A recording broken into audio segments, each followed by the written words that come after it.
Well, guys, I'm back again with a few things to go through, which I would call a news breakdown, but it ain't really news. I guess you could call it a breakdown of the latest lunacy that shouldn't even be a thing. First off, we will talk about 40,000 civil service staff who are due to get the boot soon. Now, some might get happy and think this is Boris draining the swamp and all of that, but it really ain't. All it is the Treasury telling them they ain't paying them anymore, so it's out the door you go.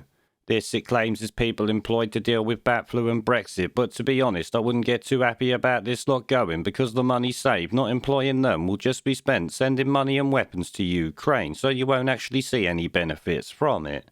Yes, as price rises continue, the government sends billions to Ukraine each week, so this is just helping to pay for that, all while you struggle to keep the lights on. Yes, it's all good that they're slimming it down and all of that, but like I said, you ain't gonna benefit from it, which our next story literally shows us. Now, as you might have seen, the media and government are loving talking about Ukrainian refugees coming to the UK. Last I checked, it was 100,000 of them, alongside the endless boat wankers being put up in hotels around the country. You know, the boat wankers that alone cost us £5 to £8 million a day, all while we have reports of record numbers of homeless people already here in the UK. So, billions in military aid to Ukraine and billions spent on housing people from all over the world with no right to be here, all while Brits are homeless in record numbers literally right now.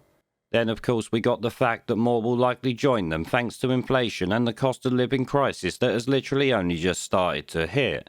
This is why it pisses me off when I see people saying we should be sending money to Ukraine or housing illegal immigrants. At the end of the day, we literally have our own problems that should be our only concern, full bloody stop.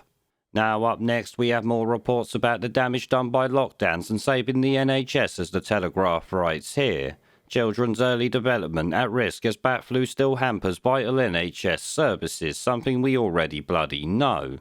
But essentially, the lockdown stopping children's social contact has caused very young children not to learn things that we all did as kids. This has also made the NHS stop providing services to help them, which has now created a situation where early development has been destroyed.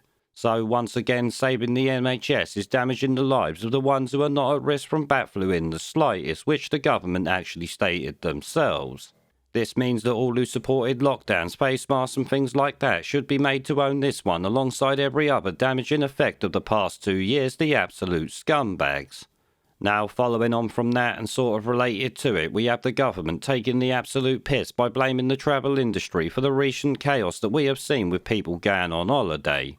Of course, it should go without saying that people should holiday in the UK and support British businesses first. But the fact that the government has the audacity to blame others for this deserves to be called out, so I'm gonna do it.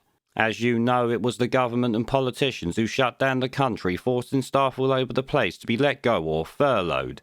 It was them wankstains who told everyone to stay at home despite tourists being allowed to enter the UK throughout the lockdowns. It's actually something I covered a long time ago now, so them saying this is really taking the piss if you ask me. Yes, the travel industry does shoulder some blame for letting the government do it, as does everyone else, but the top of the pile is the people who shut it all down, obviously. That on its own is a scummy thing to do, without trying to blame other people for it, the absolute cowards. Now up next we have recent reports that 60,000 boat wankers are expected this year, which is something they said a month or two ago, I think. It's also something that yous lot know about, but it's worth mentioning here just in case people who don't know watch this video.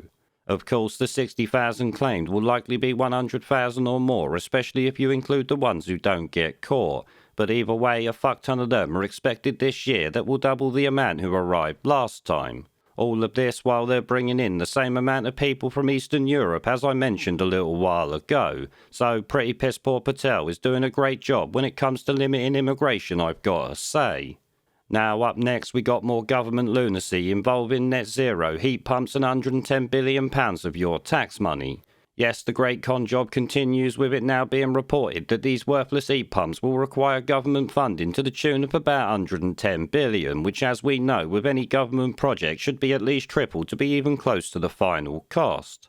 Now, I should say that finally a lot more people are slowly waking up to this absolute con job, and rising energy prices are only helping that, so there is hope for stopping this lunacy, thankfully. And actually, following on from that, we've got more evidence of the dangerous stupidity that net zero brings, with reports here about Welsh farms and offsetting carbon bollocks. Here the Times has an article about greenwashing family farms in Wales. It states family farms in Wales are at risk from greenwashing schemes where big companies outbid local people to buy land to plant trees to offset corporate emissions. So the good old offset con job that is a cornerstone of net zero and now literally threatens food production in the UK. Some might say it's done by design, much like the rising cost of energy and shit like that, all while your tax money is siphoned off at record rates. Now up next we've got the NHS failing patients and their families while causing undue stress to all involved, and to all of our shock they're using bat flu as the excuse. Here we see that 1 in 8 hospital trusts still won't allow relatives to visit patients in their hospitals. Of course, it goes without saying that this is a cruel act and in my mind an abuse of power that the NHS does not and should not have. As I've said before, the NHS is funded by us, so it works for us and nothing else. It should not be telling people their loved ones cannot visit for any bloody reason at all. No one has the right to deny access to a sick loved one, and no one should try to either. At the end of the day, I don't care if it's management or frontline staff doing it. Anyone allowing it is evil beyond words and literally makes me sick. As you likely know, for most of the past 2 years, people have been made to die alone, which in my mind should go down as a crime against humanity, but instead will be forgotten about by most people within a month or two, I bet. Now, moving on from that, we've got another SNP government minister who actually comes from the Green Party, calling women's rights activists racist and shit because they don't agree with her insane ideology.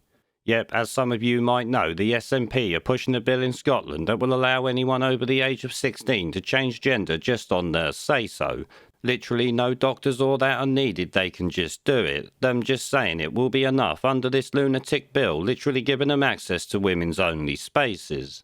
Of course, women's rights groups are dead against this, and to be honest, I agree with them because it's bloody dangerous as we've seen before. In fact, I will go as far as saying it's pure insanity, but let's be honest, it's not surprising for the Greens or SNP. I mean shit, the SNP pushed a sex survey on kids that included questions on anal sex and shit like that, so anything is possible with these fuckpigs, you better believe it. Now, relating to all of that, we've also got reports that trans police officers who were born male but identify as female can search women here in the UK. This comes after national police guidance, which goes even further and states a woman objecting to the search can be arrested for a hate crime. So women, if you have a problem with biological males swinging 2 pounds of meat between their legs, strip searching you, the law will call you a hateful bigot and arrest you for it. In 2022, sod women's rights and all of that, you are just a hateful bigot for not letting them strip search you. Pure fucking insanity if ever I've seen it. Now anyway guys, I can't take much more of these stories without going completely mad, so I'm gonna leave it there. Thanks for watching all the way to the end. If you're here in this bit, you're literally all legends.